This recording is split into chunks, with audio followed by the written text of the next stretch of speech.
The sound of crickets at MTC as we transform the theater into a 1940s radio station. It's a Wonderful Life, a radio play. Check out all the details today on Backstage.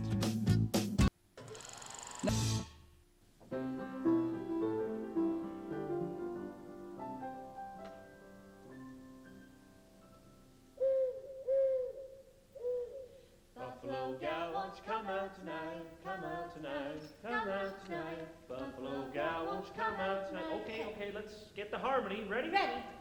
And dance by the light of the moon. Hot song. That was perfect. There is a new radio station hitting the airwaves here in Winnipeg, CMTC. We're on main stage right here for MTC.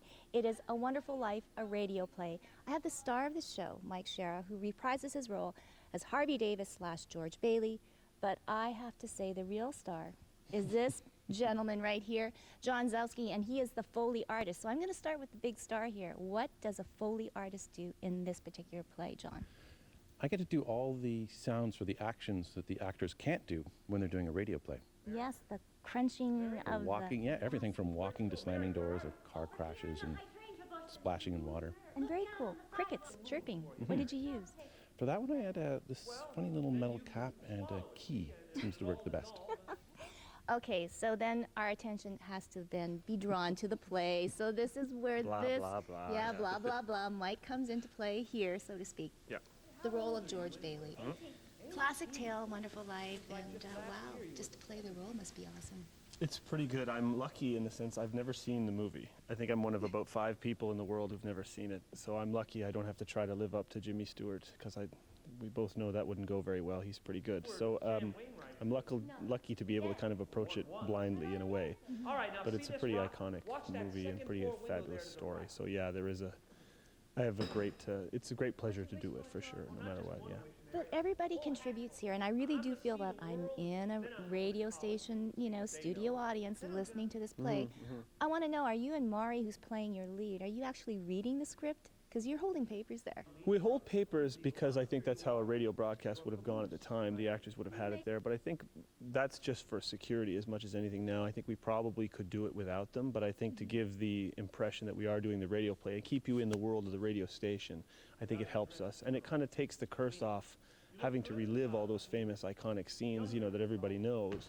If we do them in a version of a radio play, it kind of makes it brings it into a new light and lets people experience it in a new way for the first time, which is cool.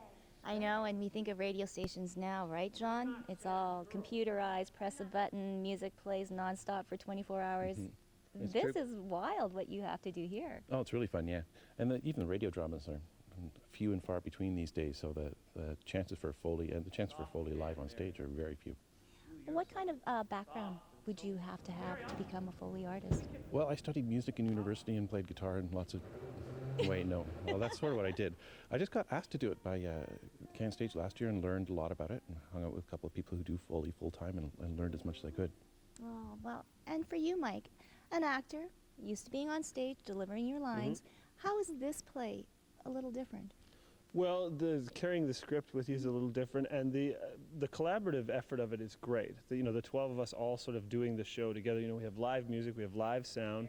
Things go wrong. It certainly is really in the spirit of what the theater is, which is that anything can happen at any time, because anybody can kind of have to pick up for somebody else that something went wrong or whatever. So that kind of impromptu, just as radio can, and things can become a bit of you're sort of going through the motions at times. There's no time for that in this show. Like if everybody's kind of got to be doing one thing, but making sure the other 3 or 4 things are happening at the same time too. So it's great. I mean, that's why you get into this in the first place, is that kind of spirit. So it's cool. Well, it really is. And you know what?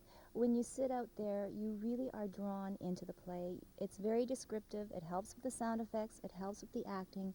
But you're really drawn into it. You don't need to see a movie. You don't need to see everything in front of you. And congratulations to both of you. I think it's going to be a wonderful play. It's a wonderful life. Thanks very much. Yeah. Thank you. Thank you. So it runs right through until December 19th. And for more information, you can go to the website, and that's mtc.nb.ca. Am I talking too much? Yeah, you're talking too much. How's that? Well, I've been sitting on this porch listening to you for the last 5 minutes. Stop talking. Kiss her. Kiss her? Youth is wasted on kids who don't know what to do with it. I'm going inside. Hey, hold on. Come back here. Back out here, I'll show you some kissing will put hair back on your head.